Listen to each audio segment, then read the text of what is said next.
नमस्कार। द देसी अड्डा पर आपका स्वागत है। मैं हूं राकेश तिवारी। देखिए, राज्य में मूसलाधार बारिश हो रही है। चारों तरफ पानी पानी हो गया है। सड़क पर घुटनों से अधिक पानी लगा हुआ है। शहर के शहर डूब गए हैं और इन सब परिस्थितियों के बीच राज्य में आगामी चुनाव को लेकर चहलकदमी तेज है। नेताओं की दौड़ लग रही है और चुनाव आयोग की भी दौड़ पटना में लग रही है। देखिए, आज भारत निर्वाचन आयोग ने पटना के ताज होटल में जो मान्यता प्राप्त राजनीतिक दल है उनके साथ बैठक की और बैठक में उनका सुझाव मांगा। चुनाव कैसे होंगे, चुनाव में क्या क्या प्रक्रिया जो होती है उस पर सभी राजनीतिक दलों के राय मांगे गए। अब देखिए, जो राय आए वही आज का जो हमारा टॉपिक है उसका मूल उसी में छिपा हुआ है। देखिए, जनता दल यूनाइटेड का मानना है कि राज्य में एक चरण में चुनाव होना चाहिए। अर्धसैनिक बलों की तैनाती के बीच पूरे बिहार में एक साथ चुनाव हो जाना चाहिए। बीजेपी और आरजेडी पूरे बिहार में 2 चरणों में चुनाव चाहती है। लोजपा रामविलास भी 2 चरणों में चुनाव के पक्षधर। अब सवाल ये है कि पिछले बार 3 चरणों में चुनाव हुए थे। 2015 की यदि बात करें तो 5 चरणों में चुनाव हुए थे। इस बार आखिर जनता दल यूनाइटेड क्यों एक चरण में चुनाव चाहती है? अगर 1 या 2 चरण में चुनाव हुए तो इसका लाभ किसको मिलेगा, नुकसान किसे होगा?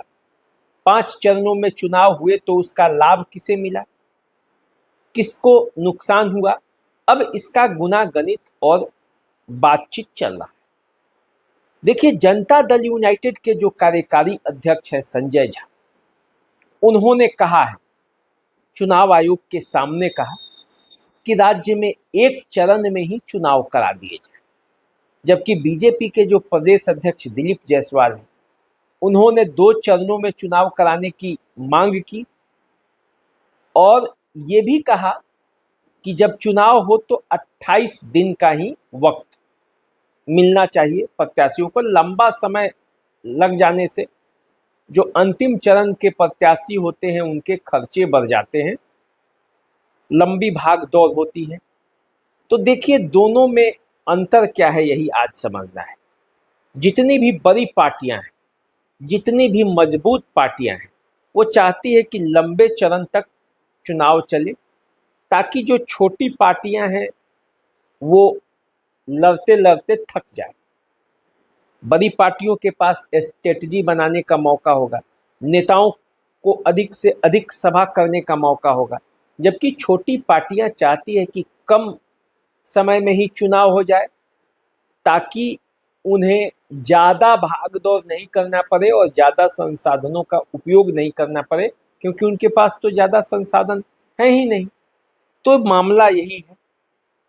तो छठ के बाद चर्चा है कि छठ के बाद पार्टियां चाहती है कि 1 या 2 चरण में तुरंत चुनाव हो जाने चाहिए, तुरंत रिजल्ट घोषणा हो जाना चाहिए। अब देखिए, 22 नवंबर से पहले चुनाव करा लेना है, सरकार बनाना है। तो अब 22 नवंबर के पहले यदि चुनाव कराना है और एक ही 2 चरण में कराना है तो पार्टियों के पास कुछ समय बचा है। पार्टियों को अभी रणनीति भी बनानी है। प्रत्याशियों की सूची तो लगभग हर पार्टियों के पास तैयार है, लेकिन उस पर अंतिम चर्चा बाकी है, अंतिम मुहर लगाना बाकी है और इसी काम में विभिन्न गठबंधन दल और पार्टियां लगी हुई हैं। अपने प्रत्याशियों के नामों की अंतिम सूची जारी करने के चक्कर में कैसे फाइनल होगा, गठबंधन में कौन कहां से हेर फेर किया जाए, अब ये सब चीज चल रहा है। सब बहुत जल्द सभी पार्टियां उसे तय करेंगी। राज्य में राजनीतिक गतिविधियां बढ़ी हुई है। बारिश हो रहा है लेकिन नेता दौड़ रहे हैं, अपने आकाओं के पास जा रहे हैं, रुक नहीं रहे हैं।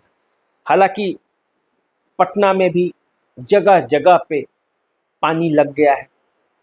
यदि आप राज्य के कई जिलों की बात करेंगे तो वहाँ पानी घुटना, कमर, कहीं कहीं तो सीने भर मुख्य सड़क पर भी लग गया है।